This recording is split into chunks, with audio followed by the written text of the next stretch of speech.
C'est pas grave.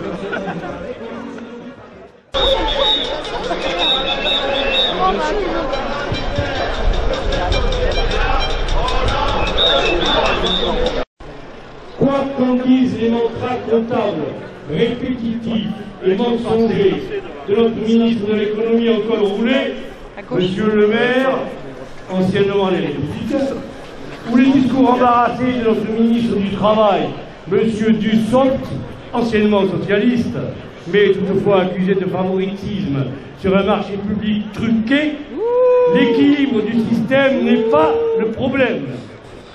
Aucune pédagogie gouvernementale ne parvient plus à en convaincre d'ailleurs la très grande majorité des Français et quasiment l'ensemble des salariés. Le vrai problème, c'est la fin programmée du régime par répartition pour le retour au régime par capitalisation qui prévalait jusqu'aux conquêtes du Conseil national de la résistance à l'issue de la Seconde Guerre mondiale, au nombre desquels figuraient entre autres la sécurité sociale et la nationalisation des entreprises nationales qui, faut-il le dire, avaient majoritairement collaboré avec le régime nazi pendant l'occupation et se sont vues alors contraintes de céder. Je vous rappelle la déclaration de M. Kessler, alors vice-président du CNPF, en 2007, l'ancêtre du MEDEF. Le modèle social français est le pur produit du Conseil national de la résistance. Je cite, « Il est grand temps de le réformer. La liste des réformes, c'est simple. Prenez tout ce qui a été mis en place entre 1944 et 1952, sans exception, elle est là.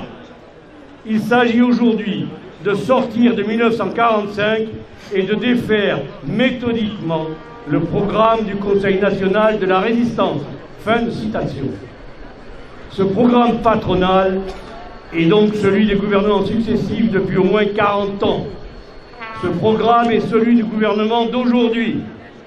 Au-delà des arguties libérales, comme pour la santé, comme pour l'école, comme pour la formation professionnelle, comme pour l'ensemble des services publics, tout ce qu'il en reste, le projet gouvernemental est de remettre aux mains de la finance des secteurs entiers qui ont été conquis jadis par les luttes ouvrières, par nous.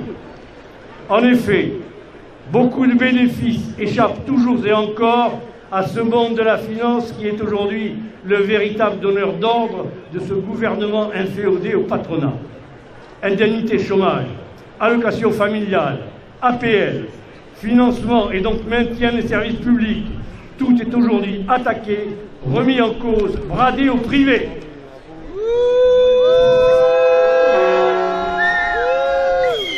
Cette contre-réforme des retraites, probablement pas la dernière si nous laissons faire, serait, selon notre président, la mère des réformes. Elle doit être pour nous, comme le dit le secrétaire général de FO, la mère des batailles. Résister et gagner cette bataille pour le droit à vivre décemment lorsque la productivité n'est plus notre seul viatique. C'est aujourd'hui le combat cardinal, la ligne de front sur laquelle nous ne pouvons reculer sous peine de voir peu à peu tout l'État social que nous défendons partir en lambeaux. Il n'y a pas d'argent, nous dit-on.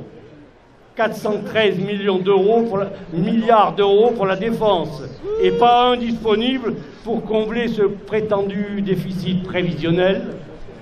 Mais en revanche, de généreux cadeaux aux entreprises du CAC 40, des bénéfices et des dividendes records chez Total et autres, 80 milliards au total, des exonérations massives de cotisations patronales, une évasion fiscale généralisée. Qui nous parle encore de faire des économies? Qui nous parle de prolonger le départ en retraite pour toucher moins et plus tard, une fois usé jusqu'à la corde ou depuis longtemps sur le bas-côté pour cause d'âge trop avancé pour être rentable? Qui, avec la dernière réforme de l'indemnisation chômage, renvoie encore un peu plus à la précarité les femmes, les intérimaires, les saisonniers, les temps partiels, les seniors, les cadres en fin de carrière, les carrières hachées?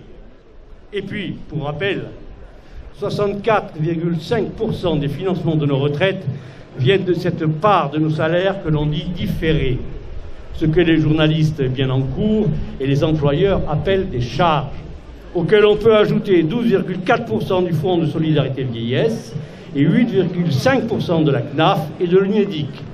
C'est de l'argent issu de nos cotisations et de celles de nos employeurs. Ce n'est pas de l'argent récolté par l'impôt et reversé par l'État-providence dans sa grande bonté. C'est le fruit de notre travail, redistribué de façon solidaire. Pas touche!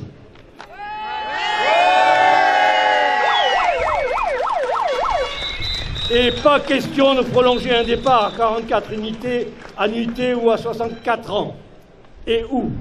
Pour mémoire, la productivité française est une des premières au monde. Camarades, nous allons faire plier ce gouvernement parce que nous croyons dans un État juste, solidaire et républicain. Mobilisons-nous dans nos entreprises, dans nos associations, dans nos quartiers, dans nos villages. Réunissons-nous en Assemblée Générale, discutons de la suite à donner au mouvement, par la pression de la rue, par la grève, par des mobilisations de toutes sortes, j'ai fini, nous allons gagner. Nous finirons par avoir raison de ce gouvernement méprisant et sourd. Invitons M. Macron à traverser la rue. À très bientôt.